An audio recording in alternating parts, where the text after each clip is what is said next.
Hey guys, how's it going? Welcome back to my channel, Boomy Reactions. My name is Boomy. Thank you for watching, my lovelies. Now today, guys, we're going to be catching back up with Nick, the Fat Electrician, and Nick is going to be telling us all about the Godfather of the Green Berets. This is Billy Waugh. Please tell me that I'm pronouncing his surname properly. You know what I'm like. I know you'll make fun of me for mispronouncing so many names and words, but please do tell me if I'm mispronouncing that. I think it's an odd spelling, isn't it? It's not like Waugh, it's not like laugh. I think it's Waugh, isn't it? Do tell me though if I'm mispronouncing this. Anyway, this video has been requested from Dalton through Buy Me Coffee. Thank you so much, Dalton.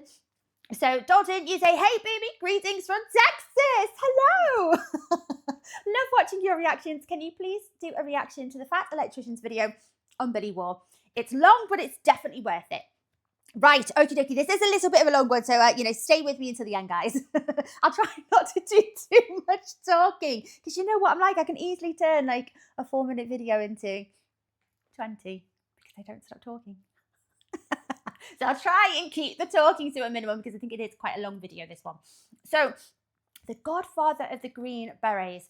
Okay, so again, I don't pretend to be too clued up on like military topics and the army and such, but my understanding of the Green Berets is they are a special ops force, and they're like the elite forces of the US military, known for their specialized skills in like unconventional warfare, foreign internal defense, and special reconnaissance, and very much involved in counter-terrorism. So please stop me. Please correct me if I'm missing anything out there. But yes, that is my understanding of the Green Berets. And here we are, Billy Waugh, the Godfather of them all. Oh my gosh, let's see. I've not heard this name. My gosh, I'm losing my voice. This is a name that I've not heard of before. I know I say it every video, but it's a travesty that we're not taught more about these heroes in school. I very much feel like younger generations would definitely benefit from it, and it's something that we should never forget, the sacrifices that these amazing people have made for us throughout the years to maintain the liberty of the lands that we live in and our freedoms. It's almost criminal. It really, really is. We should be taught more about these. Anyway, guys, you know what I'm like. I'm a blah, blah, blah, blah, blah, blah. So let's crack on with the video. And guys, if you're enjoying these reactions, don't forget to hit that like and subscribe. Thank you so much, my lovelies. If you're interested, I do have a Buy Me a Coffee account, and that link is over here. And if you would like to help support this channel any further, I have a Patreon account. If you fancy checking that out, that link is in the description below. And I quote, from Korea to Afghanistan and every conflict in between, I have fought whomever my country has ordered me to fight. For 50 years in 64 countries, I have sought and destroyed the enemies of my country, whether they be called communists or terrorists, wherever they hide. Okay. Today we're talking about Billy Waugh, aka the Godfather Waugh, of the Green Berets. Now I'm here to tell you the story about Billy Waugh, but we have to get one thing very clear right out of the gate. Whether you want to admit it or not, everybody wants to be cool. I want to be cool. You want to be cool. Where is this going? I want to be cool. I'm very far from cool. I'm a huge dork. But you know what? It's okay. I embrace the dork now. Yep. Bring it on. But none of us will ever be as cool as Billy Waugh showing off his integrally suppressed MP5 at the age of 72 while he was actively hunting Osama bin Laden. And full transparency, this is usually the part of the video where I have a cool monologue lined up that's designed to hook you and draw you into this story, but today, I'm just gonna read you this old man's rap sheet. One of the only men to ever jump out of a plane with a nuclear warhead strapped to his body. He is a pioneer of halo jumping. His awards are as follows: 1 silver star, 4 bronze stars with V device, 4 Army Commendation medals, 14 air medals, 2 combat infantry badges, and 8 Purple Hearts. But I'm not done yet. Airplane crashes survived. 2 helicopter crashes survived. 3 number of enemies killed in combat unknown. Number of missions completed redacted. The unclassified men of note that he has hunted: Edwin P. Wilson, General Giap, Osama bin Laden, and probably the most notorious terrorist of all time, Carlos the Jackal. Decades in operation: 5. Countries he's operated in: 64. Number of times that he was captured by the enemy: 0.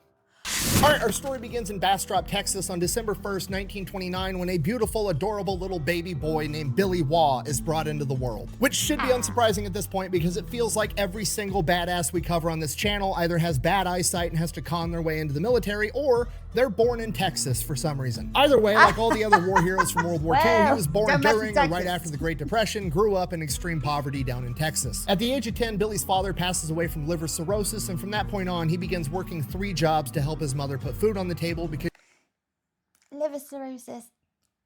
Is it wrong to assume automatically that might be alcohol related? Just, you know, maybe paints a picture of a difficult home, a difficult childhood maybe. Although, is dad dying at the age of 10? That would have been difficult anyway.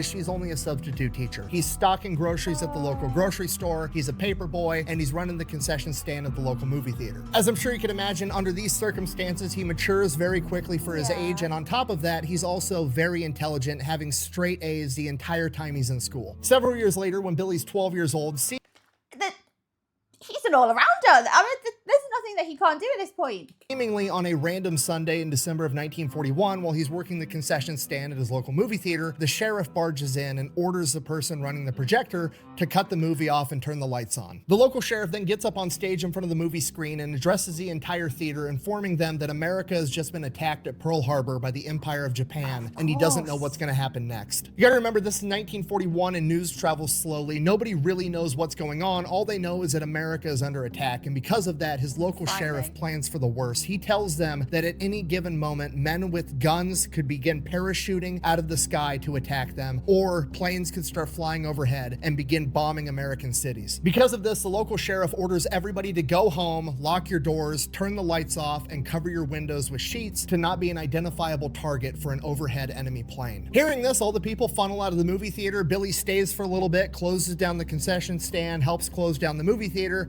and then goes home. For the next 3 years, Billy volunteers for every shift he can get at that movie theater because he wants to be able to watch the newsreels of what's going on in the military right before the movie plays. He becomes obsessed with it. He wants to join the military and fight back, but he's only a kid, and this goes on for years. And then when he's 15 years old, he hears a rumor that in California, the United States Marine Corps is allowing 15-year-olds to enlist and go off and fight the Japanese. Hearing this, Billy drops everything and just starts hitchhiking to California. No money, no ID, no plan, nothing. Over the course of a couple of days, he makes it all the way to Las Cruces, New Mexico, and he gets picked up by the local police department for being out past curfew. 15-year-old Billy, unable to produce an ID, gets taken into the police station. He then proceeds to tell the cops everything. He's a 15-year-old kid. He's running away from home to join the Marine Corps. The cops tell him, like, hey, literally just a rumor. That's not true. The Marines are not letting 15-year-olds enlist, at least not knowingly. So we're not going to let you continue hitchhiking across the entire country. We're going to make sure you go back home. So you get to stay here until you can come up with enough money to buy a bus ticket. We're going to take that money, buy you a bus ticket, and ship your ass back home to Texas. So Billy, at the age of 15, does what any main character badass would do.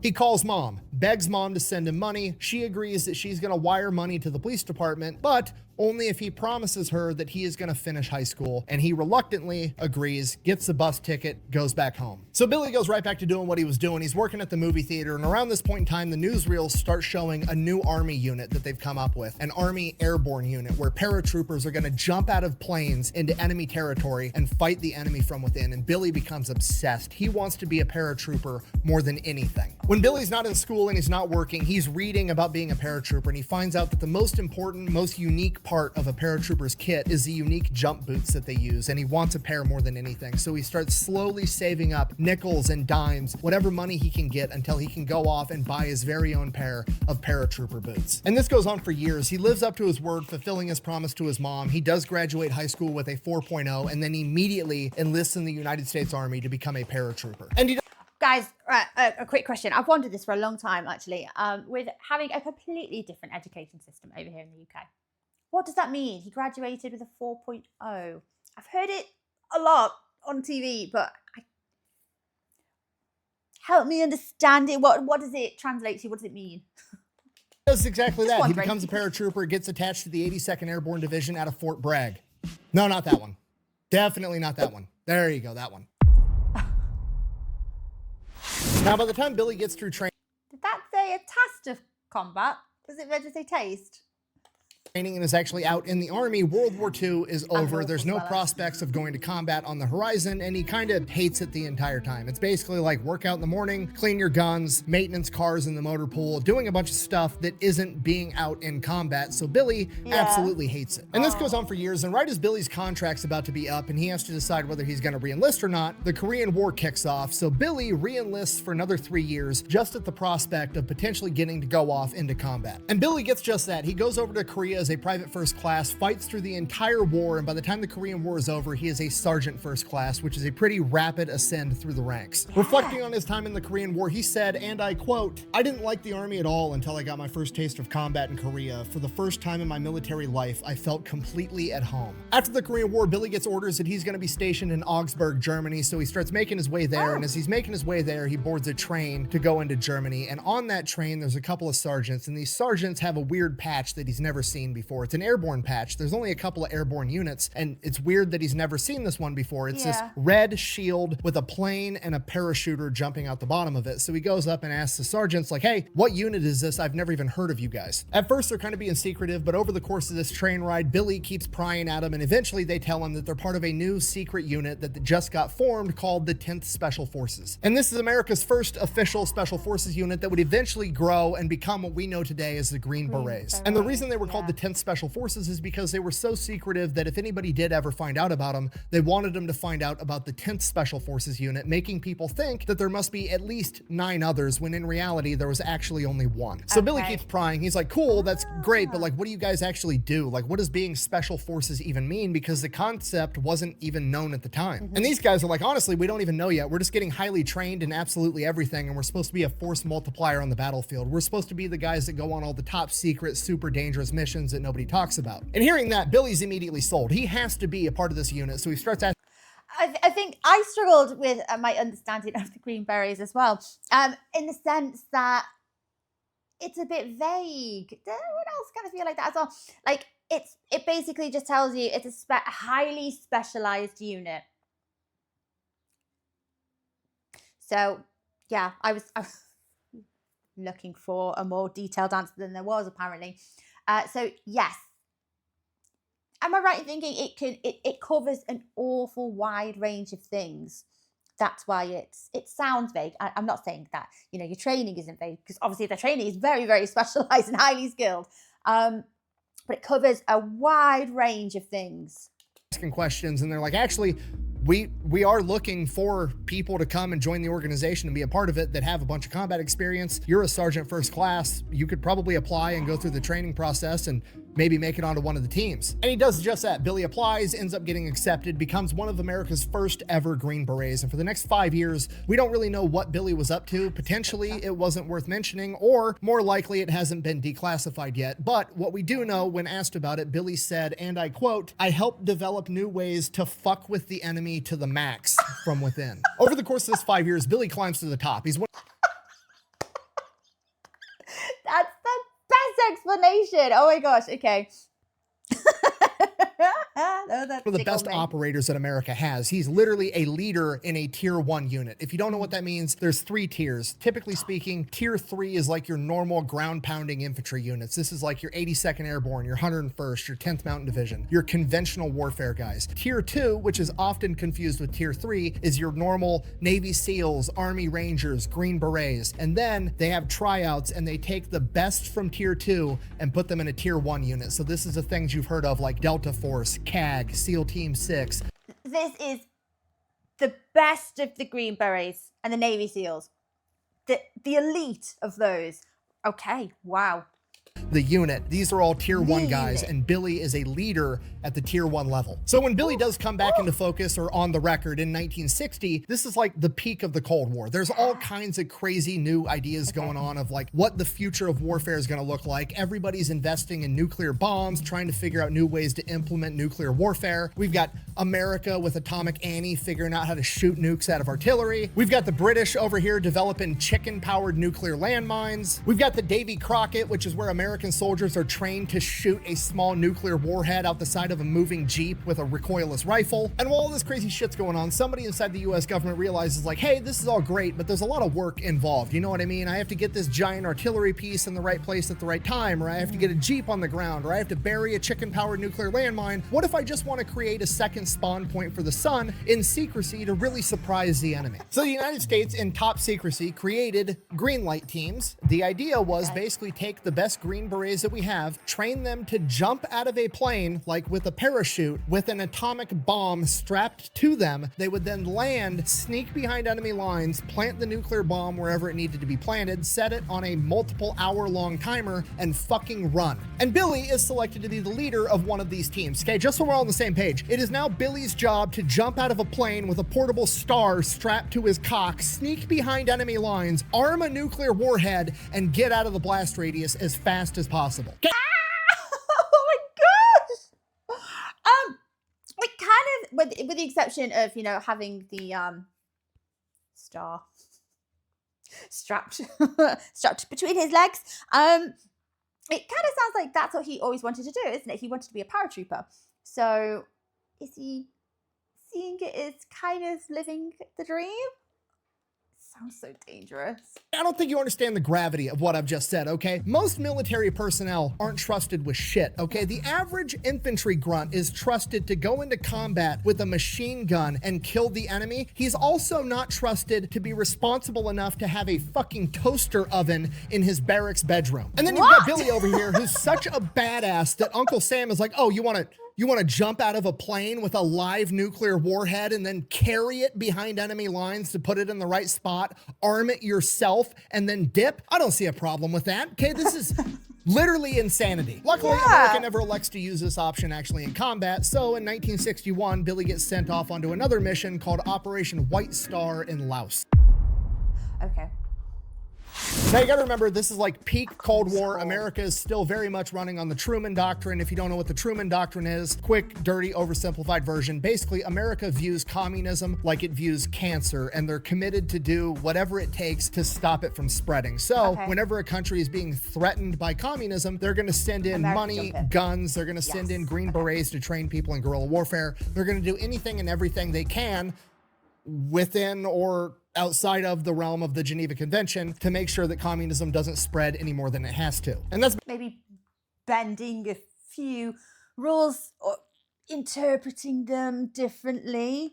basically what Operation White Star is. Billy goes over to Laos and begins training rice farmers in guerrilla warfare tactics and giving them weapons so they're able to fight off communists should they come. So that goes on for about 1.5 years, and then Geneva steps in and is like, hey, you can't do that. It's a war crime, whatever. So America's like, oh, our bad, and then America proceeds to stop doing that, and Billy immediately goes straight from Laos right next door to Vietnam and continues doing the same exact thing. Now, by this point in 1962, Vietnam has already been split for a while. North and South Vietnam officially split in 1954, so you have the North, which is the communist NVA that's being backed by China and the Soviet Union, and then you have the South that's being backed by the United States. Bear in mind, the Vietnam War, as America knows it, doesn't start until 1965 after the incident at the Gulf of Tonkin, so Billy is there before the Vietnam War even starts, between 1962 and 1965, pretty much the entire time, where him and men like him train and equip over 87,000 South Vietnamese to fight the enemies to the north. So by 1965, when America does get directly involved, Billy's already been there for 3 years. He knows the people, he knows the culture, he knows the terrain, he's acclimated to the climate,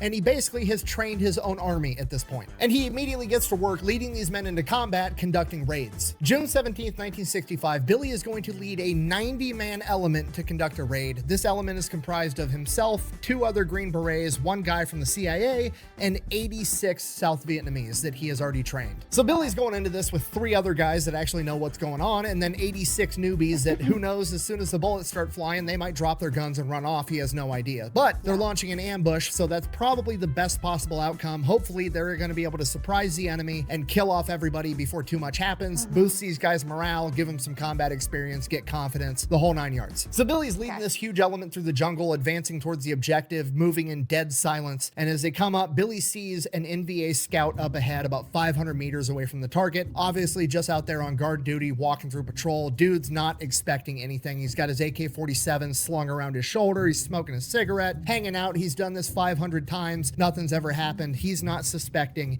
anything. So Billy kind of like hunkers down, orders one of his South Vietnamese guys to sneak up on him and kill him with his knife. Dude does exactly that. They keep advancing towards the target, and as they're about 200 meters away from the objective, he walks right up on two people hunched over picking up firewood. It's a man and a woman. Billy immediately thinks to himself, oh shit, okay, this is probably the cooks. They're getting firewood to cook breakfast super early in the morning. Maybe I can like capture them and hog tie them and gag them and then come back for them later and release them. Or like he's trying to figure something, and while he's figuring that out in his head, the man turns around, sees Billy, reaches for his pistol. Billy immediately lunges forward, kills him with his knife. As that's going on, the woman grabs a piece of firewood and begins hitting Billy with it. He ultimately ends up killing her as well, and that made some noise. So now Billy's thinking, okay, we got to pick this operation up and move a lot faster, because if some sentry heard that and they come to investigate and find us, we're going to lose the element of surprise, and then all hell's going to break loose. So Just a quick question on this. With it being a man and a woman, maybe I'm completely not in the right mindset.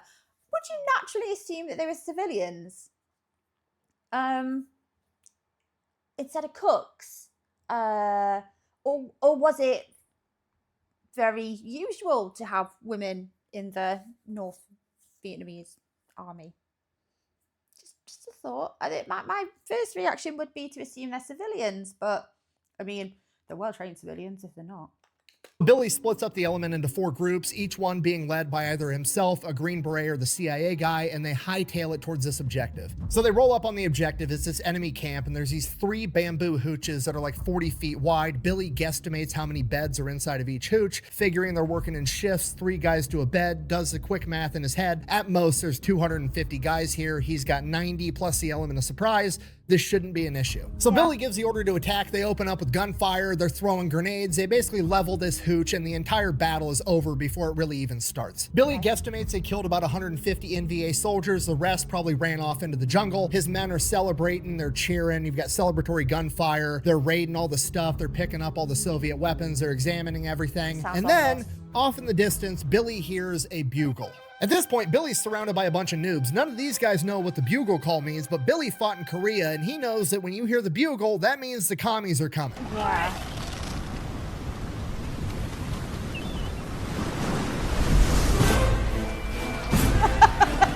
Time to go. What Billy didn't realize is this wasn't just a single camp out in the jungle with 3 hooches in it. It was one of about 12 camps of 3 hooches, all in close proximity to each other. And Billy's taken out one of 12, meaning that it wasn't 250 men there. It was like 3,000. Billy has all this run through his head in the matter of a second, has his oh fuck moment, pulls out his flare gun, fires a flare up into the sky, which all of his men know is the signal to retreat back to the rallying point, which is an old cemetery about 650 meters away. It's on top of a hill, so they're going to have the high ground, some cover, and that's where their comms equipment are, so they're going to be able to call in airstrikes. It's I imagine at this point, because he's got, what was it, 80,000, did he say, roughly? South Vietnamese men fighting with them. They're green, they're fresh recruits. Is it fair to say that there was probably a lot of chaos going on right now? A lot of meltdowns, a lot of anxiety, a lot of not really sure what to do because they haven't got the combat experience. I thought that would have been absolute chaos. The only chance they have of surviving this. As soon as Billy fires a flare, everybody kind of looks at him like, what the fuck's going on? And then immediately machine gun fire opens up and green tracer rounds are flying everywhere, and they all take off running back into the jungle, headed towards that cemetery. At this point, it's complete chaos. Everybody's running off into the jungle in different directions. It's essentially every man for himself. So Billy's running through the jungle. The enemy's about 100 meters behind him, shooting at him, and he's dodging all the bullets through nothing but luck. And he gets to within 150 meters of the cemetery, which is great, but the problem is the last 150 meters between him and the cemetery is a rice paddy, which is part of the reason that it would make a great defensive position, because ideally he would be up on that hill in the cemetery with the high ground, and anybody coming to get him would have to run through an open rice paddy, being an easy target. But now it's working against him because he's the one that has to run through an open rice paddy, being an easy target. But the enemy's closing in and he doesn't really have a choice, so he takes off running through the open through 6-inch water in this rice paddy, makes it a couple hundred yards, and then takes a bullet to the leg. leg collapses. He immediately gathers whatever composure he can and starts crawling on all fours over to the side of the rice paddy where there's this big irrigation berm. And he crawls up the side. He's got a little bit of concealment as he looks back and sees that there's over 30 of his men dead in this rice paddy behind him. At this point, everything's gone to shit. There's nothing he can do except try to survive. So he just keeps crawling down the side of this berm. He makes it another couple hundred feet, and then he sees this big man-dug hole. He doesn't know if it's a tunnel. He doesn't know what it's even there for, but he decides he's going to crawl in there and try to hide. It's his best shot. So he pulls himself over the edge and falls into this hole or tunnel opening or whatever the hell it is, and there's so much water and it's so muddy, he's immediately just stuck inside this mud and can't dig himself out. But it's dark. Maybe he can cover himself in the mud and hide here and wait till tomorrow and then make a clean getaway somehow. And as he's in there in this hole, he just hears heavy, labored breathing. So he starts fighting his way through this mud, working his way deeper into this hole, and then turns a little bend and comes face to face with a water buffalo, shits his pants, pulls his knife out immediately, and then realizes this water buffalo's stuck too, and it's blocking the rest of the way. As soon as that happens, Billy hears somebody else jump down in the hole behind him. He whips around, and it's the CIA guy, and the CIA guy's like, they know we're here, we gotta go. Billy, thinking fast, realizes, no, you have to go. I'm stuck in this mud. Don't wait for me. Get out of this hole. Get up to that hill, get the comm equipment, and call in an airstrike. It's the only chance we've got. CIA guy hops back out the hole. He takes off. Billy fights his way out of this mud over the course of the next couple minutes, pulls himself out of the hole, starts crawling towards this cemetery again, and immediately gets hit with another bullet. This time he gets hit in the foot. Billy looks down. His foot is just shredded. It's hamburger meat. He can literally see his bones sticking out the side of his boot. Oh, Nick! You're a great storyteller, but you're very graphic. Oh, gosh, his poor foot. I'm assuming the water buffalo died. There's no more mention of the water buffalo. Oh, poor bugger. Billy thinks to himself, fuck, that's the end of my military career. Not, I'm gonna die, not, this is the end. Hasn't given up on making it out of this situation yet. He's such a badass. His only concern is, I'm not gonna be able to jump out of planes with nuclear bombs strapped to me anymore after this. So he reaches down into his bag, pulls out his little aid kit, pulls out all 3 morphine syrettes that he has, hits himself with all 3 doses of morphine, waits for a couple seconds, feels a warm, tingly feeling go over him, but that's it. He still has excruciating pain, at which point he realizes, I'm really fucked up. Couple seconds. Am I right in thinking if that pain isn't being touched by this morphine, it's a nerve pain, isn't it? There's been, what would you say, like severance of nerves going on there in the foot? Am I thinking along the right lines? Oof. I mean,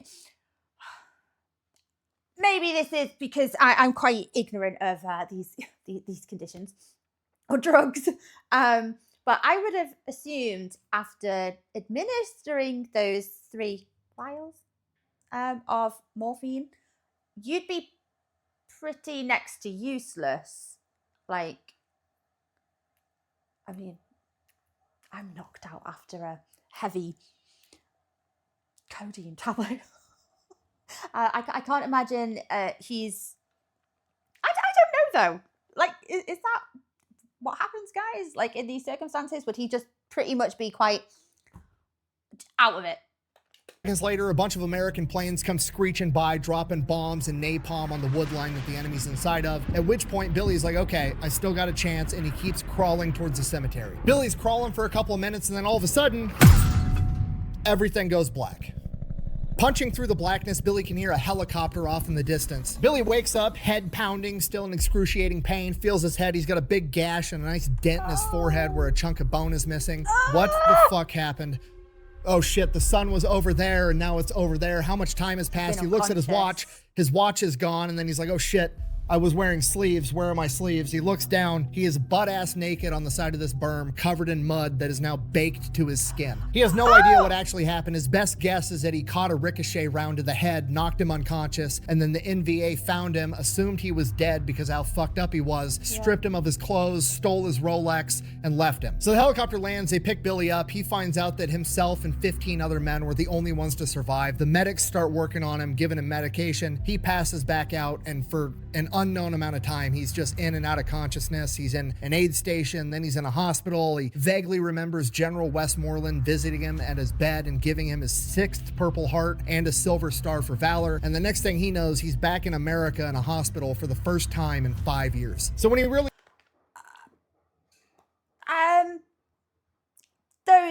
those morphine, that the morphine that he administered, could that potentially have saved his life?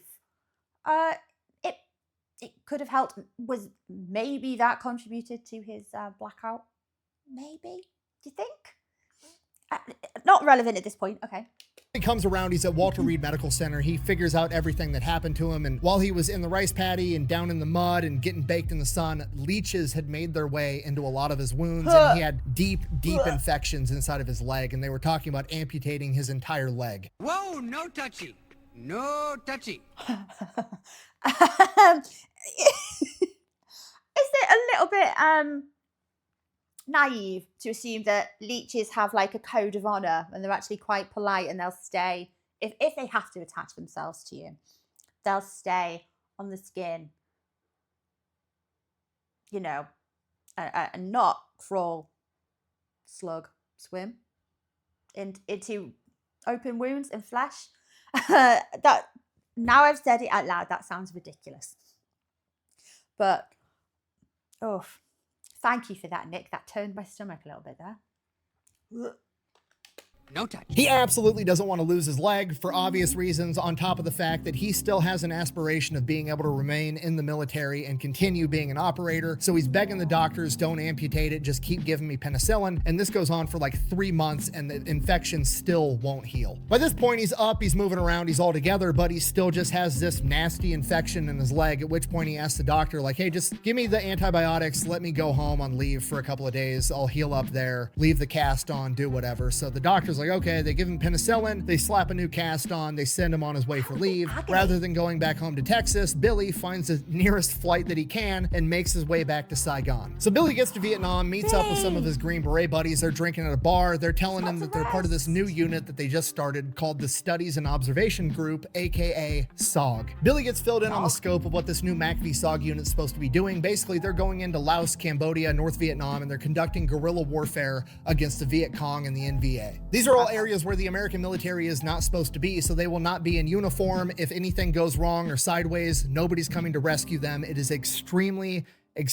dangerous missions. MACV SOG does a ton of different things during the Vietnam conflict, but to give you an idea of what these guys are doing, you have missions like Operation Eldest Son. Basically, the NVA is using Laos and Cambodia as the neutral territory where they're not supposed to be able to smuggle supplies deep down into South Vietnam so that the Viet Cong have resupply, and that's what's keeping the war going on that front. So MACV SOG during Operation Eldest Son goes into these territories that they're also not supposed to be, essentially waging a shadow war. They track down where the NVA are and where they're leaving all these weapons caches for the Viet Cong, and then rather than just destroy it so they know they're there, they decide to be sneaky and they go into these weapons caches and swap out a bunch of the weapons, equipment, and ammunition with faulty weapons, equipment, and ammunition, with the goal being to harbor distrust and demoralize the Viet Cong, because it's pretty hard to wage a war when you go to reload with all the bullets the NVA gave you and then suddenly your gun jams or it blows up in your face because the Americans swapped it out with faulty ammo. And if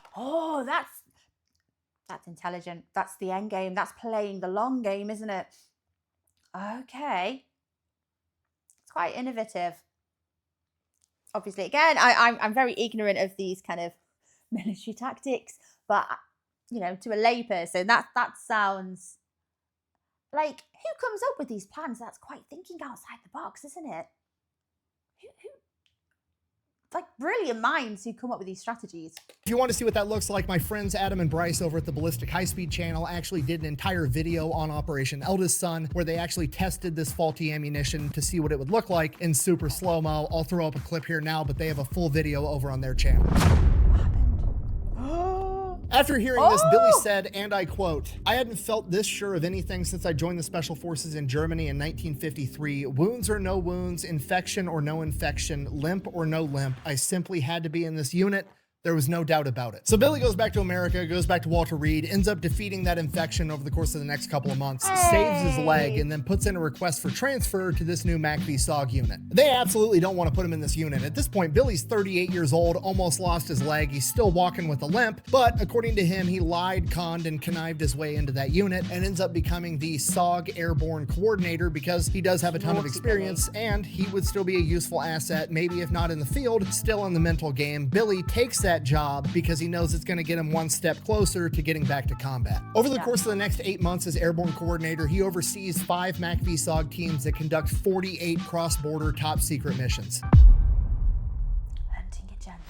June 1967, Billy gets called into SOG headquarters in Quezon, and he gets briefed on a new mission. A mission that was so important, they were going to shut down all the airspace over Vietnam, and there weren't going to be any aircrafts in the air that weren't directly involved in this mission. As far as the US government is concerned, this is the most important mission on the planet. And as the briefing continues, Billy finds out why this mission is so important, because US intelligence has found out that the NVA's top general, General Giap, is going to be at a secret NVA base inside of Laos, which is a neutral territory, and this is going to be one of, if not their only chance to take him out. Taking out General Giap would be a humongous blow to the NVA morale. He is the heart and soul of that entire military. Ho Chi Minh is like the political leader. He's like the president. This is the equivalent to like Patton in World War II to America. He's literally nicknamed the Communist Napoleon and the Red Rommel. If they can take him out, they could literally end the entire war right now. The problem is that the secret NVA base in Laos, codenamed Oscar 8, is a defender's dream. It is geographically perfect, making an assault on land basically impossible. So this is gonna have to be an air assault mission, which isn't ideal because, as I'm sure you can imagine, trying to land a helicopter full of troops onto a fortified enemy base isn't a good idea either, but it's the best one we've got. So the plan is they're gonna send in a bunch of B-52s. They're gonna drop 945 bombs on this base. And then as soon as that bombing run is done, 2 Marine helicopter gunships are gonna come in and do strafing runs on the base. From there, we're gonna bring in the transport helicopters with like 50 SOG guys in one big hatchet force. And they're gonna be supported overhead by F-4 Phantoms and Sky Raiders. And once these guys draw all the attention, we're gonna send in 2 more helicopters on the other side of the base with 2 9-man SOG teams, and their entire objective is to figure out where they're hiding General Giap and take him out. And while all this is going on, Billy, the airborne coordinator for SOG, is gonna be up above Oscar 8 in a little tiny Cessna plane, being the eyes in the sky for the men on the ground and reporting back to base. The next morning at 6 a.m., Billy is already up over Oscar 8 doing laps around it, getting a lay of the land, and 9 B-52s take off as they make their way over to Oscar 8 to do their bombing run. Billy's watching as the B-52s approach, and he sees the enemy uncover all of their anti-aircraft guns that are on the ridge overlooking Oscar 8 that they did not know were there. The anti-aircraft guns open up on the B-52s, but the B-52s are so high they barely even notice, continue their bombing run as planned, dropping 945 bombs directly on top of this base. But Billy is still having his oh fuck moment, because while it's not a problem for the B-52s, it is absolutely going to be a problem for the helicopters that are coming in much lower than the B-52s were. And those helicopters are coming in like 2 minutes. So Billy gets on his radio, abort mission, abort, pull back now. Radio silence, nothing's going through. Billy's panicking, he's switching over to different channels. He's having the pilot of the airplane in front of him try to use his radio, nothing's getting through. At this point, Billy can literally do nothing but continue trying to get a radio message through as he watches in horror as the 2 Marine gunships approach, begin their strafing run, and both immediately get shot down. As soon as the gunships impact the ground, Billy can already see the transport helicopters coming with the hatchet forces, but the way that the planes crashed, they tucked themselves up inside the ridge, so those helicopter pilots that are coming in aren't going to be able to see the crash until it's too late. Billy's still trying to get through on radio, telling the hatchet forces not to land, but he can't get through, and they go to make their landing and both get shot down as well. And Billy is watching tens of men falling out of these helicopters as the helicopters plummet to the ground. That literally sounds like, you know, we've all got our versions of awful nightmares that kind of go in a loop, and they're awful, aren't they? You feel like you can't wake up, there's nothing you can do about it. Some people dream about losing teeth, or, you know, not being able to run fast enough to get to something. I'd imagine poor Billy, this was just a nightmare. All he can do, and he's such a proactive person as well, all he can do is just keep trying to, you know, to radio someone in, to get through to somebody, and in the meantime he's literally watching this horror unfurl in front of him. He must feel so helpless.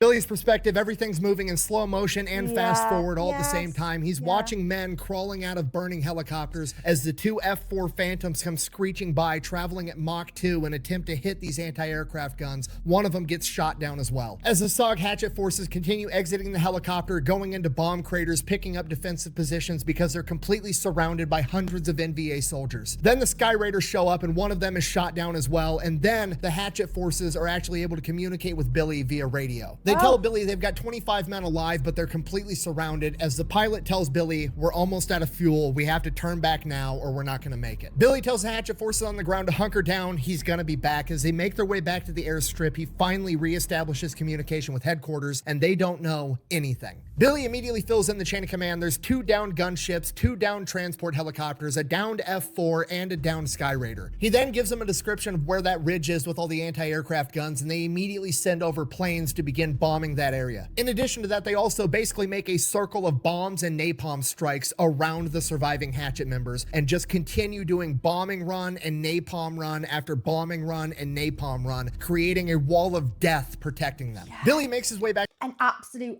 hellscape.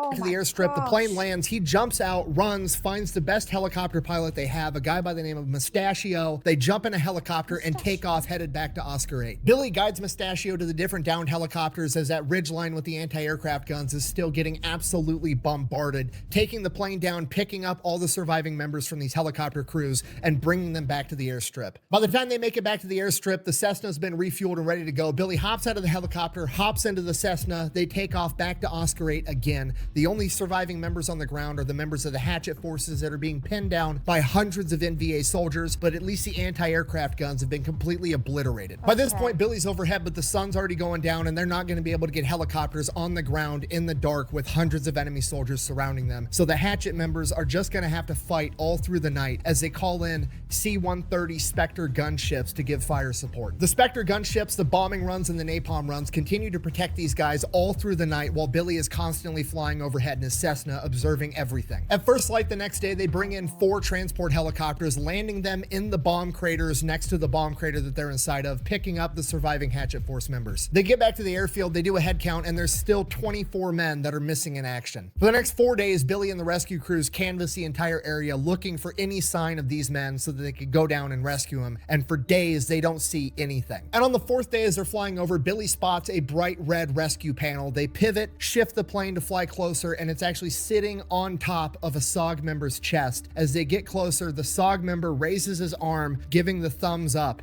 and Billy marks the area and they got to come back and get him. Billy immediately calls in a rescue helicopter, explaining that it is more than likely a trap, but they have to go in and save him anyways. He instructs the aircrew this is going to be an extremely dangerous mission and their best chance is to have one guy rappel out of the side of the helicopter to the ground with an extra harness, hook up this other member of the team that's injured, and pick them both up as they dangle from the helicopter and fly them out of the immediate area, find somewhere else to land to actually get them inside of the helicopter. And that's exactly what ends up happening. Luckily, while it was a trap, the NVA members after the first 3 days abandoned the idea and figured that they weren't going to come back and save this guy and just left him to die out in this open field to the elements. So nobody actually attacked the helicopter and they saved this SOG member. That SOG member's name was Charles Wicklow, and he is the only SOG operator to ever be captured by the enemy and get to return home. This gave Billy hope.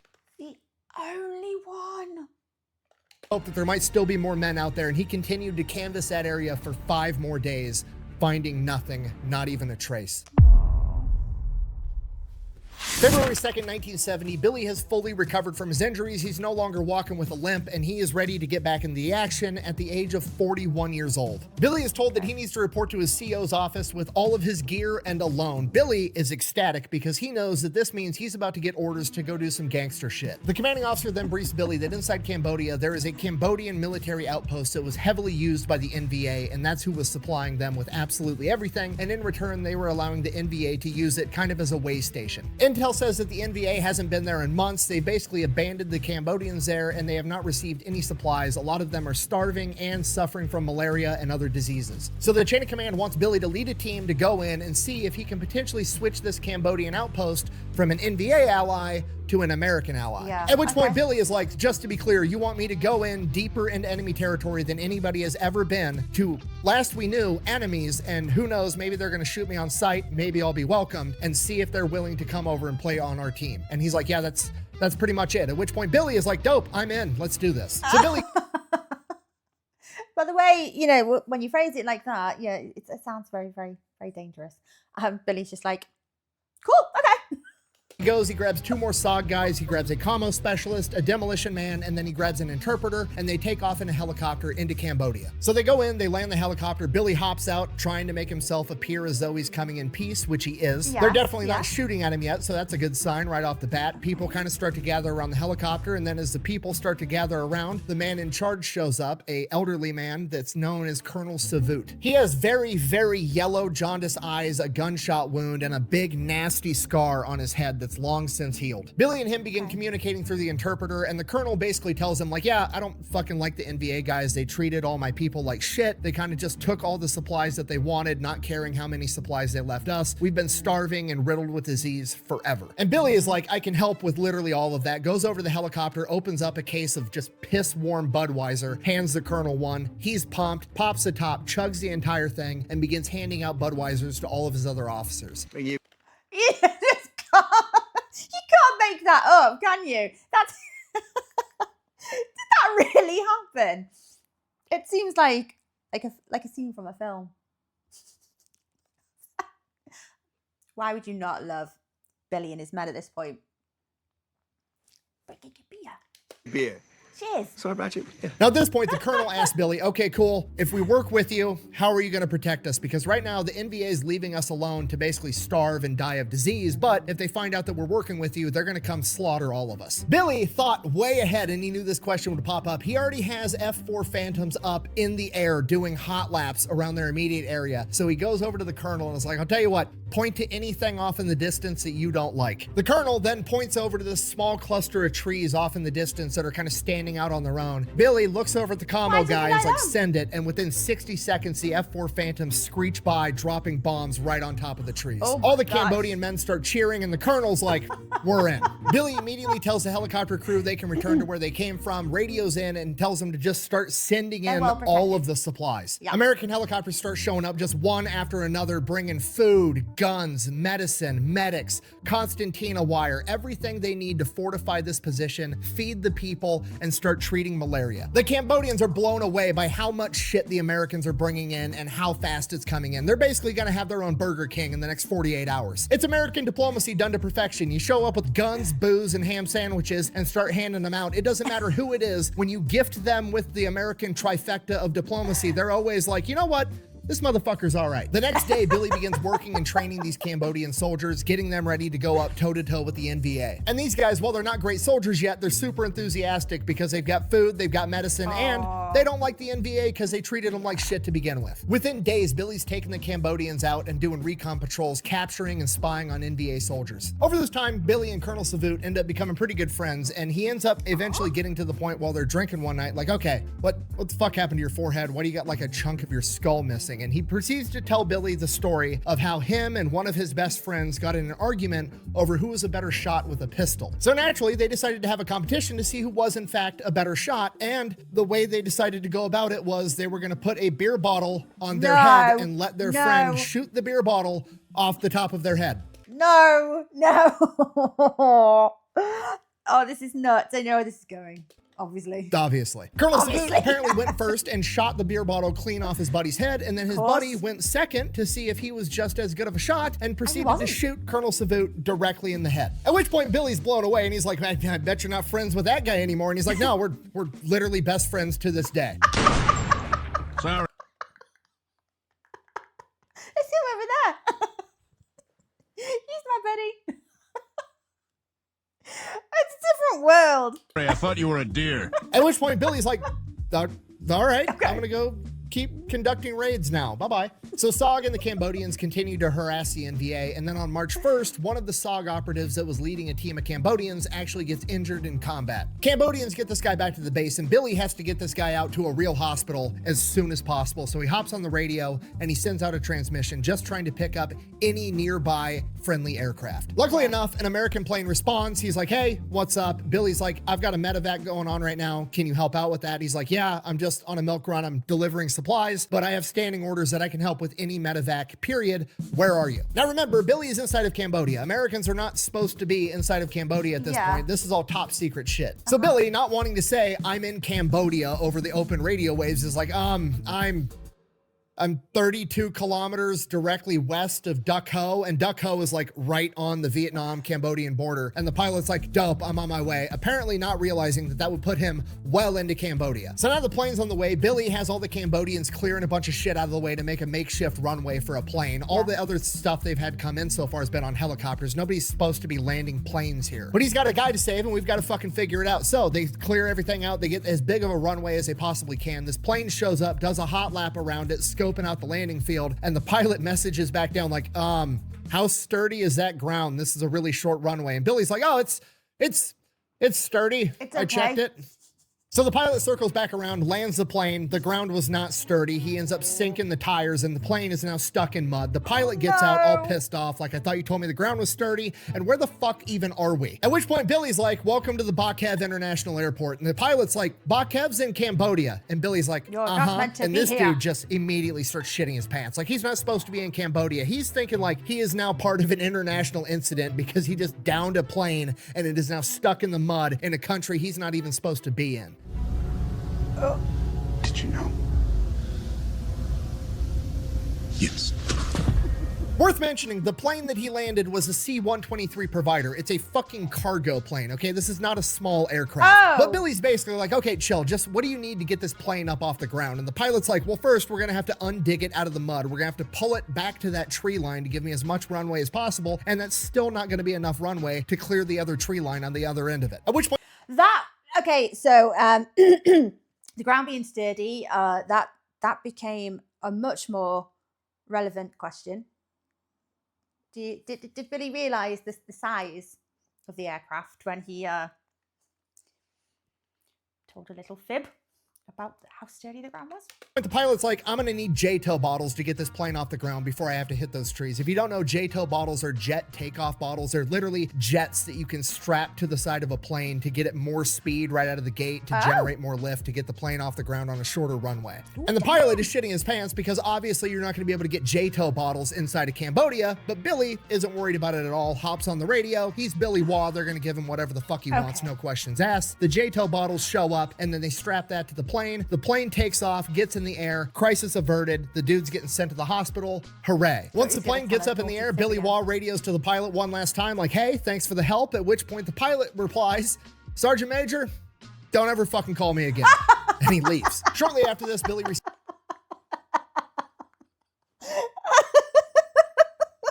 thought he was going to say, you know what? Don't worry about it. Don't call me again. receives intel that the NVA are building up a massive force of troops, and he is the obvious target that they are coming to take out because they are sick of him harassing them. This tells Billy his work here is done. He then proceeds to evac himself, all the Americans, and then every Cambodian man, woman, and child that were living at that outpost into southern Vietnam, and lets the government take over from there. Retirement?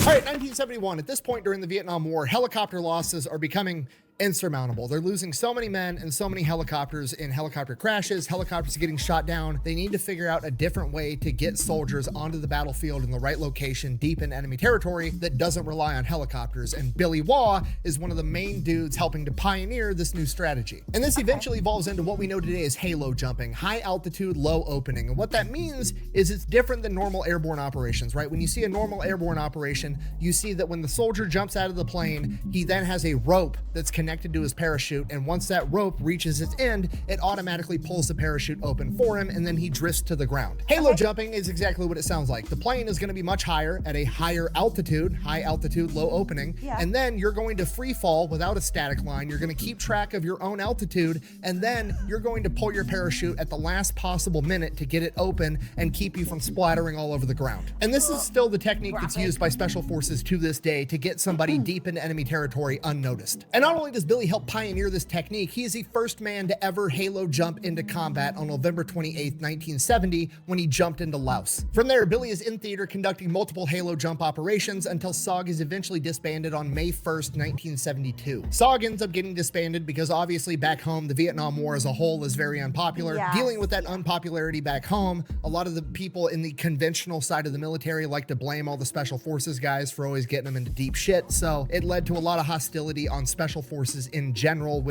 Am I right in thinking as well, because of the controversy and the politics surrounding the Vietnam War back home in America, did this result in, I don't know, like the possible withdrawing of funds and finances for the troops, for the army? Did that happen?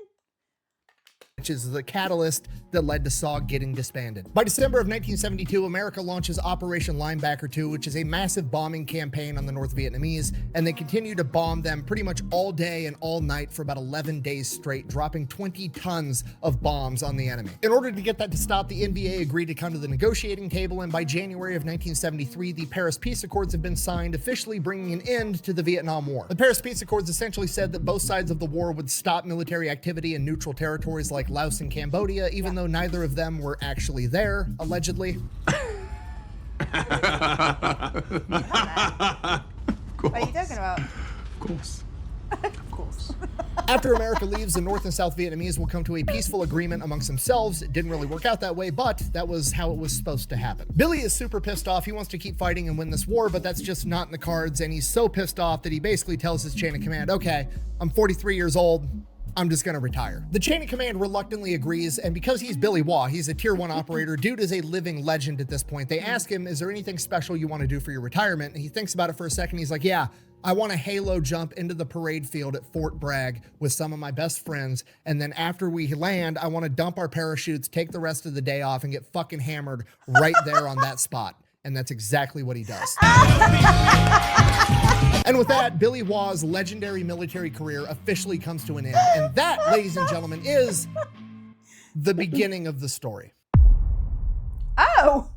So the legendary Billy Waugh goes into retirement. He goes back home to Texas. And from there, he doesn't really know what to do. He's legitimately spent more time in combat operation as an adult than he has in the United States of America. So he just does what a lot of veterans do, and he gets a job being a mailman. He works that job every day for 5 years, and he absolutely hates every fucking second of it. And that's a strange reality that I don't think I've thought too much about. So these veterans, like Billy, that have spent the majority of their life abroad, fighting in combat, what starts to feel like home? What are you returning to? What are you coming back for? Is there a reluctance to do that? I mean, is there a preference to living where it is that you've spent the majority of your time over the years? That must be quite strange. That must be quite unusual for many veterans over this time era as well, because there's just seems to be like one war after another, into combat. I don't know any veterans, so that's let me know if you can answer that, guys. I'm sorry if that is a personal question. Obviously, please don't feel obligated to make comments and let me know. But I've not thought about that before.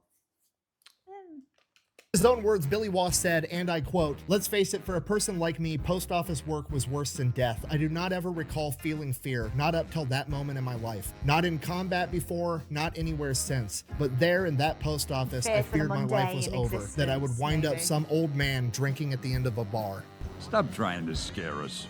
Come on. And then after I want to say, is it that you feel like your purpose is lost? That's an awful thing to say. That's not to say that anyone who works in the postal services, you haven't got a purpose. That sounds awful. That's not what I'm saying at all. But up until then, you know, you've had so much direct purpose in your life and so much action. You've been very, very proactive.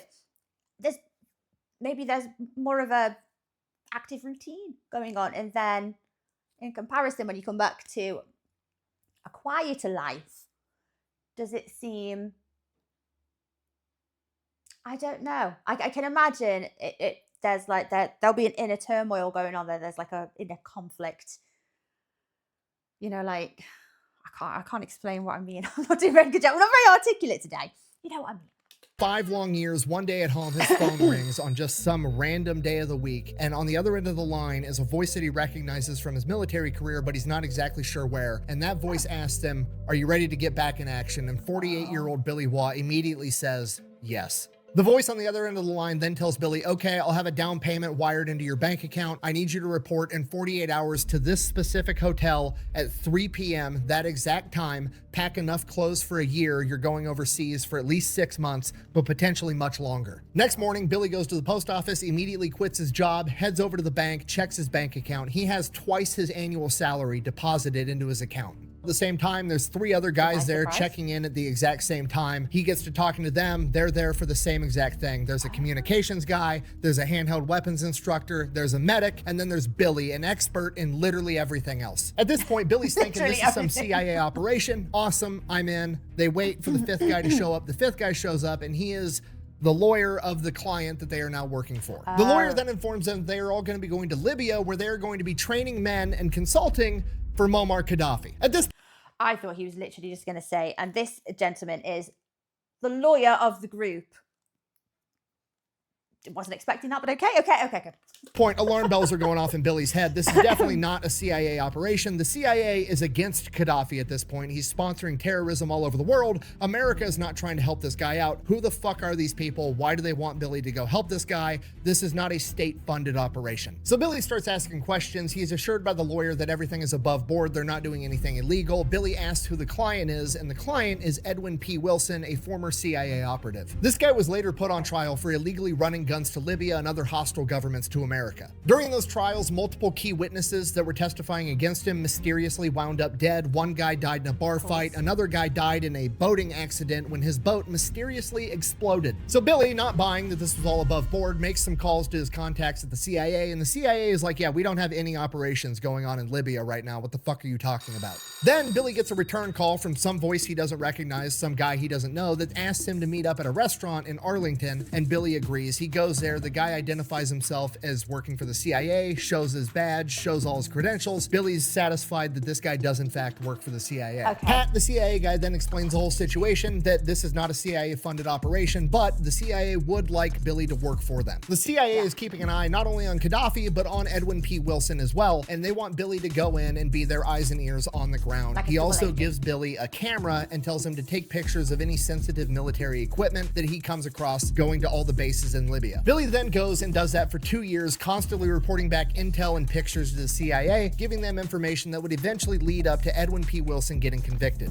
The bad news, when your boss gets convicted, you're out of a job, but the good news is Billy is now in good standing as an independent contractor for the CIA. From here, Billy falls off the grid for the next like 10 years doing God knows what for the CIA. It's all redacted. Oh, we have no idea what he's been doing in those 10 years. Do we know now? Can we know? So the next time we know what Billy's actually up to is in 1991, when at the age of 63, he is sent to Khartoum, Sudan, aka K-Town. Now, K-Town in the 1990s is basically Mos Eisley from Star Wars. You will never find a more wretched hive of scum and villainy. Was that filmed in Tunisia? Do I remember that, or did I make it up? Simply put, this is the real world location where all the Bond villains hang out. And one of the new up-and-comers is a religious fanatic that's forming a new terrorist organization known as Al-Qaeda, and that guy's name is Osama bin Laden. Also worth mentioning, inside the CIA, nobody wants this job working in K-Town because it's in Sudan, it's hot as fuck, it's super dangerous, and if you're a white guy, you stick out like a sore thumb. Yeah. Joke's on you, I'm into that shit.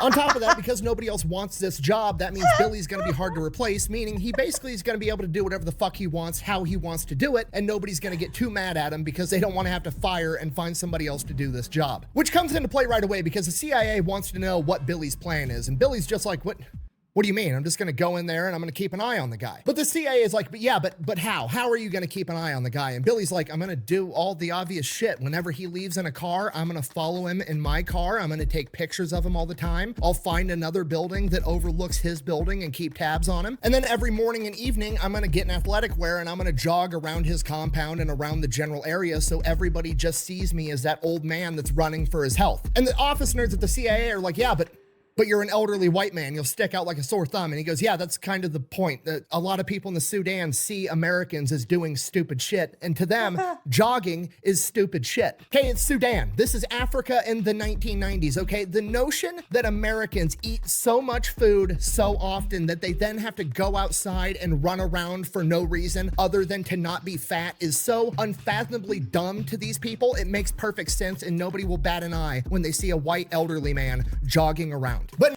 would they bat an eye because there is a white American man there in in the first place? I don't know what the you know what living was like at that point in time, but I imagine that would have been quite an unusual sight. naturally, the office nerds over at the CIA are like, well, we don't really think that's a good idea. I know that you think that based on, I don't know, your previous 40 years of experience of operating, probably been doing it longer than I've been alive, but I don't think that's a good idea. Instead, what you should do is wear a disguise. So the CIA went out and hired a Hollywood prop house to make Billy a rubber disguise. So they give this mask to Billy. This mask is like from here up so that the neck and face match for skin tone, and he has gloves as well. And since he's in Africa, he is now going to be portraying a black man. And Billy is like, blackface. You want me to do blackface? Well, No, don't, please, Nick, don't do blackface. Just a quick question. I don't know if any of y'all will be able to answer this. Is this loosely the is this one that part of the storyline of Team America was loosely based on by any chance? Because this sounds kind of familiar. I spy on a terrorist. I don't believe you people. Huh. Oh. What do you mean, you people? What do you mean, you people? Huh? And Billy doesn't really care about that. Like, it's a military operation. We all know the rules. It's not actually blackface if you're working for the U.S. government. Yeah, then it's Blackface okay. is wrong. It's racist. You cannot do it. Okay? Then you see them Navy SEALs commercials. You're like, all right, well, kind of. Sometimes you could do it, right?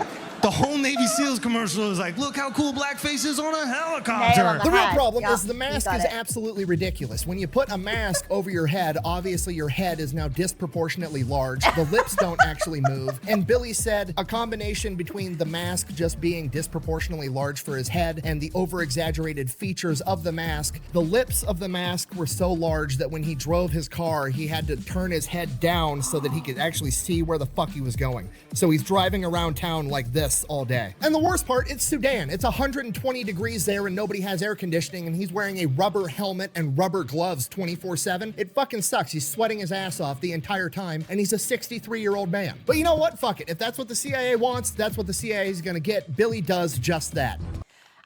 Just an out there suggestion. Would it not have made more sense for Billy at this point to maybe have adopted like a burqa and pose as a lady? Because, you know, it's very difficult to identify anyone or under a burqa, really. But maybe that's not.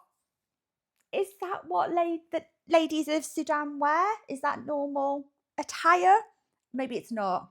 I'm a dude playing a dude disguised as another dude. So this goes on for a little while, and then one of the CIA office nerds comes out to check on Billy, and Billy is like, haha, time to put your mask on, homie. And we've all had this moment, you know, where the boss comes down from his office at work and he's been making everybody do stupid shit, and it's finally his turn to experience how dumb what they're making you do actually is. So the CIA office guy gets his rubber mask and his rubber gloves, puts it on, and hops in the car with Billy. And this is Africa. There's no traffic laws. Billy's weaving in and out of traffic, driving like a bat out of hell. The CIA guy's already getting nervous just from how he's driving. The CIA guy looks down. There's a big-ass hole in the floor of the car because Billy's driving some 15-year-old beat up Toyota. They roll up on a military checkpoint that they obviously have to stop at to not get shot. Billy stops the car. Dude walks right up, shoves his AK right into Billy's window. Billy's completely chill. This is just day-to-day shit for him.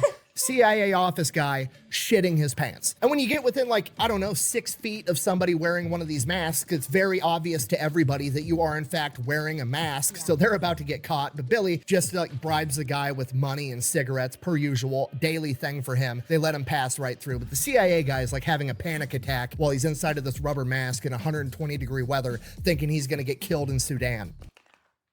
Cool as a cucumber is Billy. The right man for the right mission, isn't he? Do you think with that hole in the bottom of the car, they came to a stop like Flintstone style, you know, put their feet on the ground? Yeah, no. It's forward. I thought that was.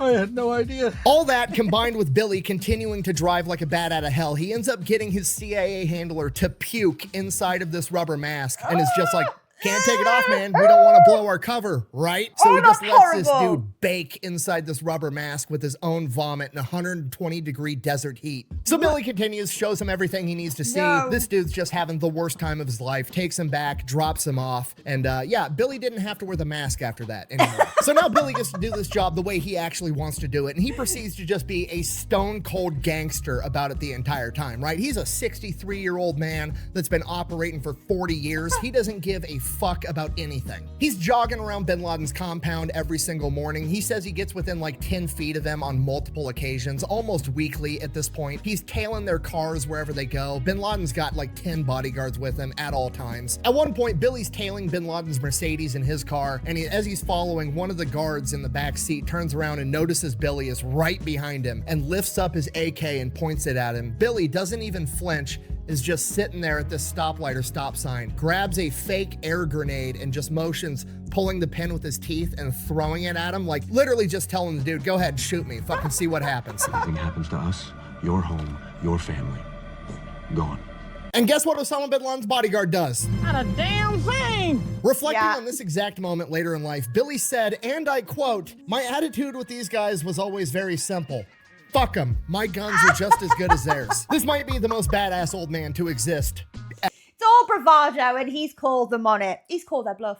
ever. So Billy continues to basically overtly spy on these guys, and he ends up getting an apartment building that overlooks Osama bin Laden's compound. And then he just spends a ton of time hanging out on the roof, overlooking, taking pictures, looking at him with binoculars and all kinds of shit. And again, it doesn't seem that irregular because everybody in Sudan just kind of hangs out on their roof because there's no air conditioning and it's cool up there with the wind. So he's just sitting up on top of the roof in the middle of the desert under some shade, spying on Osama bin Laden. And over time, Well, given this, I'm not really surprised he got caught.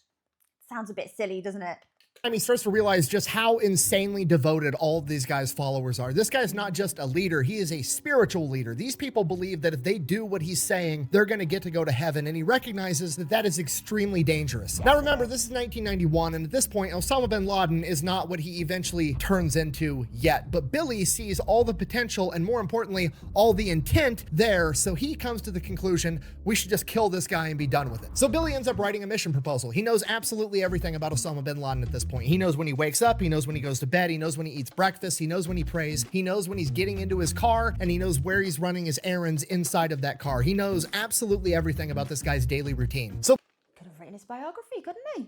Billy wants to get one more CIA guy and one more car. So it's going to be Billy, his car, a CIA guy, and another car. And what's going to happen is the CIA guy is going to get in a head-on collision with Osama bin Laden's car, and then Billy's going to pull up right behind him. And then when Osama bin Laden and all his bodyguards get out to start yelling because he caused a car wreck, Billy's going to come up behind him and just shoot everybody in the head. Okay, it's a good plan. Okay. 2 guys, 2 cars, 1 suppressed MP5, grab Osama bin Laden's dead corpse, throw it in the trunk, drive to the Iranian embassy, throw it over the wall with a couple of flashbang grenades to get everybody's attention, get a ton of news coverage all over it, and then walk away. This proposal makes it all the way to the desk of President Bill Clinton, and Bill Clinton sends a response back to the CIA. I'm paraphrasing, but it basically said, we're not doing this. Please don't recommend anything like this ever again. At that point, it becomes clear that the CIA is not actually going to be allowed to do anything about this guy, so Billy's pulled off the mission, and Osama bin Laden is just kind of left alone to do whatever he's going to do. Later in life, Billy reflected on this, and with hindsight being 20/20, he said that if he would have known that bin Laden was going to go on to launch terror attacks at multiple U.S. embassies, the USS Cole, and the World Trade Center, he absolutely would have went rogue and taken him out himself.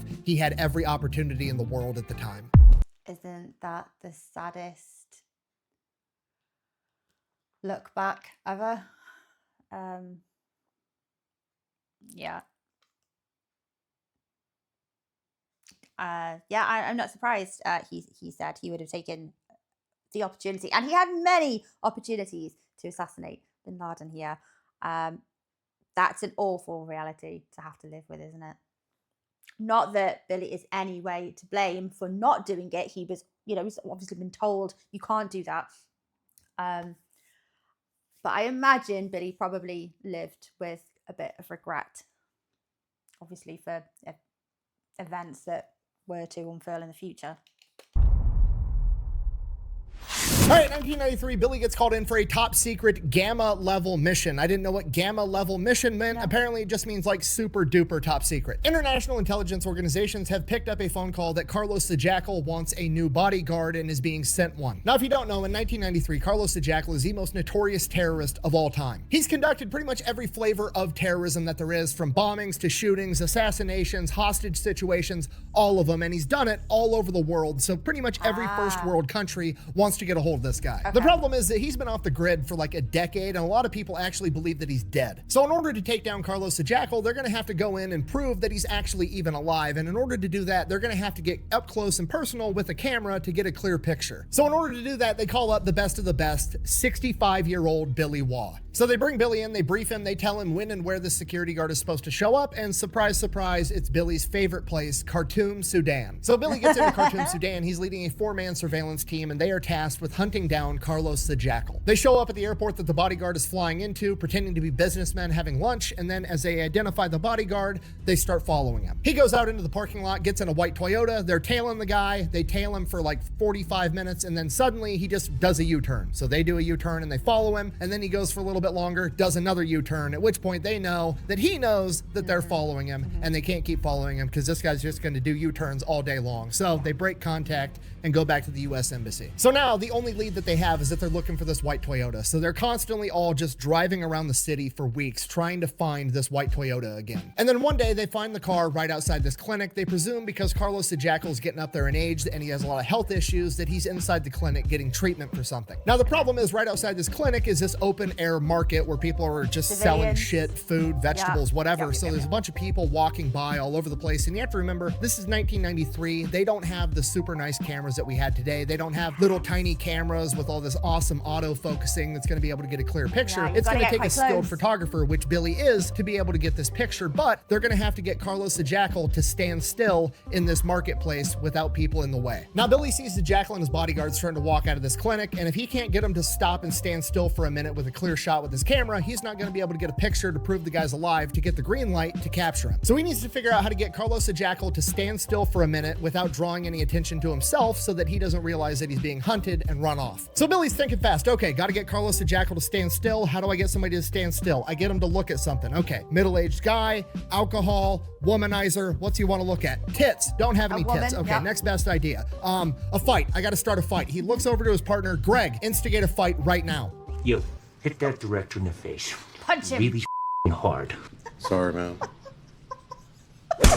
So Greg, the CIA guy, immediately goes up to one of the vendors, starts screaming, "You cheated me, you cheated me," instigates this fight. Obviously, everybody in the surrounding area starts looking because that's... What a poor guy! Oh my gosh!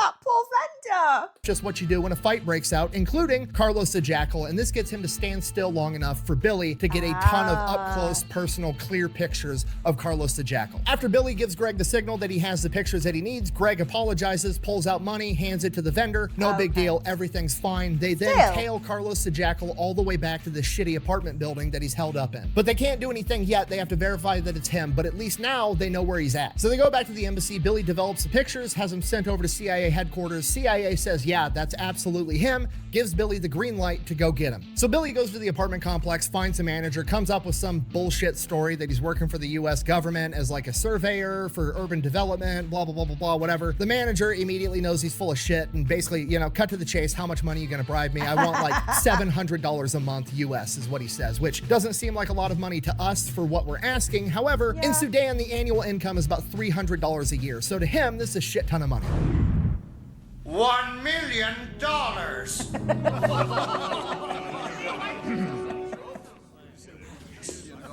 Billy's over here with US military DOD fuck you money budget, immediately gives the guy $700. The guy hooks him up with an apartment right above Carlos the Jackal, and Billy gets in there with a bunch of surveillance equipment and starts spying on him. All the intel that Billy finds, Billy kicks back to his bosses at the CIA, and then they share it with all the other international intelligence community. And what ends up happening, allegedly, as far as the story goes, is that the French government really wanted to be the ones to capture the Jackal. So from this point, allegedly, a French team comes in and takes over using all of Billy's intel, but how much the CIA was actually involved is still classified, so who actually knows? So while we don't know who actually caught him, we do know how he was caught. And what Billy found out while he was surveilling the guy was that he had a toothache. So what they did is they found a dentist nearby, paid him off to actually call Carlos the Jackal, saying they were opening up a new dental clinic and that they were looking for new customers and they were offering free checkups and repairs. Carlos the Jackal, the guy with the toothache, is like, dope, I'm gonna go get this fixed. Carlos the Jackal, at this point in time, the most notorious terrorist ever that's been on the run for over a decade, considered by many to be absolutely dead. Billy Waugh goes in and captures his ass in a matter of weeks in what is probably the cleanest operation ever. Foiled by a toothache. Well, he should have took better care of his teeth. After capturing Carlos the Jackal, Billy continues to work for the CIA well into his old age, doing God knows what. We don't really know because it's still classified. The next time Billy pops up is in 2001 when he is 71 years old, right after the attack on the World Trade Center. Billy said, and I quote, "On the morning of September 11, I was stunned and angry and determined to place myself in a position to do something about it. I was 71 years old when those towers fell, but I didn't give a good goddamn how old I was. My country was going to war, and for nearly 50 years, that meant only one thing. I needed to get myself involved in this war also." Most people at 71 years old want to avoid staircases, and Billy Waugh at 71 wants to go to war like a complete fucking gangster. So Billy shows up to CIA headquarters ready to go to work, and they're assembling teams to ship out to the Middle East, and Billy is not getting selected. He's told that he's not going to be going, most likely because he's 71 years old. So in an act of protest, he goes out to his car, opens up his trunk, and grabs out this shitty folding beach chair and walks right back into CIA headquarters. This whole place is buzzing. It's right after 9/11. Everybody's running around, sharing information, and here's Billy, a 71-year-old man in a beach chair sitting in the middle of the office like this. Eventually, Billy's boss comes up to him like, what is this? What are you doing? And Billy's like, are you gonna put me in or not? And the boss like, fine, you know what, fine, just go to Kabul, get to work. So Billy goes, recruits a team of guys just like him, and shortly after that, he is on a plane on his way to Afghanistan to hunt down Osama bin Laden with an AK-47, an MP5, a 40mm grenade launcher, and a radio. Billy hits the ground running, pretty much immediately establishes his own militia of a couple hundred guys that he's all paying to fight for him, and uses this force to go around finding everybody and anybody related to the Taliban and Al-Qaeda that he can find. While he's in theater, he participates in the Battle of Tora Bora, again at the age of 71 years old, and after a couple of months, he comes to the conclusion they are not going to have the quick, violent capture of Osama bin Laden that he was hoping for, and that he decides that he is too old for this shit and heads back home. And that, ladies and gentlemen, is still not the end of the story. No, can't be the end. July 2004, Billy is 74 years old when he gets approached by the CIA and offered to go on an extremely dangerous mission where if he is captured, he will more than likely be tortured and then killed, and it is a solo mission that he will have to complete by himself. Billy immediately agrees without knowing what it even is. After accepting the mission, he finds out that he will be flown into Saudi Arabia, a country that he has never been to before, where he is going to be tasked with getting picture evidence that there is a high-level terrorist there that they believe to be there. And that terrorist is Imad Mugdia, an Islamic jihadist that has conducted terror operations all over the world. Between Billy Waugh capturing Carlos the Jackal and the 9/11 attacks, he was the most wanted terrorist on the planet. So Billy goes into Saudi Arabia with nothing more than a camera. Straight from the airport, he goes and finds somebody that's willing to give him driving lessons because he doesn't really know how to drive on the streets in Saudi Arabia. After Billy's confident that he can drive on his own, he then tells the driving instructor like, hey, I think I'm good right now. Just let me drive the car around for the rest of the day. You can fuck off. From there, Billy drives to the place that Mugdia is supposed to be, and right across the street, there's this restaurant. So Billy goes, he's drinking coffee, he's hanging out, and then he notices that there is a dumpster, and that dumpster has a pretty good shot right at the front door that he believes Imad Mugdia is at. So Billy finishes up his lunch, closes out his tab, and then heads over to that dumpster. When nobody's looking, he hops inside the dumpster, whips out his camera, and is just sitting there at the door waiting. After a while, sure enough, a dry cleaner shows up, delivering the dry cleaning, and guess who answers the door? Imad Mugdia. Billy snaps a bunch of pictures, waits inside the dumpster, dry cleaner drives off, Imad shuts the door, Billy waits till nobody's around, hops out of the dumpster, gets in his training car, drives back to the airport, and heads back to America. The pictures then get verified it was in fact Mugdia, and that mission gets handed off to the special forces. Billy did his part. Oh my gosh, he's still going. Working for the CIA. Again, we don't know what all he does, but in 2017, we do know that he went to Hanoi, Vietnam. And the purpose of that trip was to be a dinner guest for General Giap, the same general that he had attempted to kill all those years ago during the Vietnam War. at Oscar 8. The entire interaction takes place through a translator, but the whole thing has this aura of like the two old warriors that made it to the end of the road that fought on opposite sides, and now they're just kind of reminiscing about it together. They have a long conversation over the course of hours talking about their perspectives of the war, their tactics, everything that went down, and towards the end of it, Billy informs him that he was on a green light team. He then goes on to explain what that was. He was one of the few people that was qualified to jump in behind enemy lines with a nuclear warhead and detonate it. He then informs them that early on in the war, there was a serious conversation that they were going to have him jump behind enemy lines with that nuclear warhead and blow up a pass in the Ho Chi Minh Trail with a ground detonation that would not only blow up the trail itself, collapsing it in, but it would also irradiate the earth, making it not passable for thousands, tens of thousands, millions of years. Shutting down the Ho Chi Minh Trail would have drastically changed the entire war if it even happened after that. The translator, General Giap's son, said surely there was no way America was seriously considering using nuclear weapons on Vietnam, to which Billy replied, "Yeah, we were. I was on the team." The only reason America didn't go through with it is because it's basically opening Pandora's box. There's been that line in the sand of nobody uses nuclear weapons ever since they were first used in Japan, and America was worried of who would use nuclear weapons next and why they would be using them. Billy then informs General Giap's son that he actually wishes that America would have went through with it, and General Giap's son is obviously deeply offended, saying, "This is my homeland." I'm paraphrasing here, but Billy rebuttals, "Yeah, it is, but if I could have stopped this war before it started, we could have saved 58,000 of my people and 500,000 of yours." At which point General Giap himself chimes in and says, "Yeah, but then we may not have won the war." Clearly implying that losing 500,000 men was well worth it if it meant winning in the end. I've thought about this interaction. Perspective, you know, it's not the be all and end all, is it? You need to look at how many fatalities and how many casualties you had. A lot, and there's a lot of different things that you can draw from this very short interaction, but I think the moral of the story here is war is awful, and whoever's willing to do whatever it takes is probably going to be the victor. I've always worded it, it's the I think it's the side that's most prepared to abandon the most humanity is normally the victor. And that's a horrible thing to say, because we'd all want to believe that, you know, if our countries entered a war, it was for the right reasons and that we would be the victor. But it's the cost of war, is it? It's like, what do you sacrifice? What measures do you have to put into place to be the victor? And how much are you prepared to sacrifice for that? No one wins in war. This is not verifiable, but allegedly Billy Waugh's last mission was in 2011 at the age of 82 years old, where he went into Libya to assist with the overthrowing of Gaddafi. Billy would then allegedly enjoy about a decade of retirement before passing away on April 4th, 2023 at the age of 93 years old. His cremated remains were then spread during a halo jump over North Carolina. Billy's longtime boss at the CIA said, and I quote, "You'll never know 100th of the things Billy accomplished for us. Most of what Billy Waugh did was never written down. Almost everything was on verbal orders from someone like me to someone like him."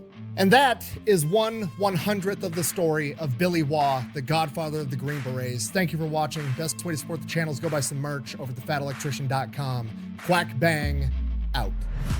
Quack bang out. So I heard a story that you got close enough to bin Laden to kill him with a pencil. I could have killed him with a pencil easily, but pencil's not going to do the fucking job. Because if I went for his heart, I might miss that son of a bitch for 4 inches and just piss him off. Yeah. Oh, we got to see Billy at the end there. Oh, he only passed away a few years ago. I think that's the saddest thing, because the nature of his profession, his job, his role in the Green Berets, it's so secretive. And even now, so much of it's classified information. Yeah, we will not know, we won't be aware of the majority of the things that he did, his contributions. I think that's quite sad. I mean, I understand it. I do understand, but it's sad. You know, I do believe people should be able to take credit for their victories, their contributions, the great things that they do in life. And it almost feels like you can't express your gratitude enough because you're not aware of the things that he's done. Do you know what I'm saying? Yeah, I'd like to know more about the things that Billy did here. Because I do think, you know, he is owed a lot of gratitude and a great debt for all of his services, as many of our soldiers and our service men and women are. But yeah, I think it's quite sad that we don't know the full extent of what it is that he's done for his country, and an awful lot of other nations as well. Anyway, guys, I hope you enjoyed watching along with me. I hope you're still here with me. It's been quite a long video. Oh, thank you so much for requesting this, Dalton. It was a brilliant tale, not just a tale, obviously real events. A wonderful, wonderful story. Thank you so much for requesting that video and for your support, my friend. So, guys, I hope you enjoyed watching along with me. Take care of yourselves, and I will see you on the next video. Bye-bye.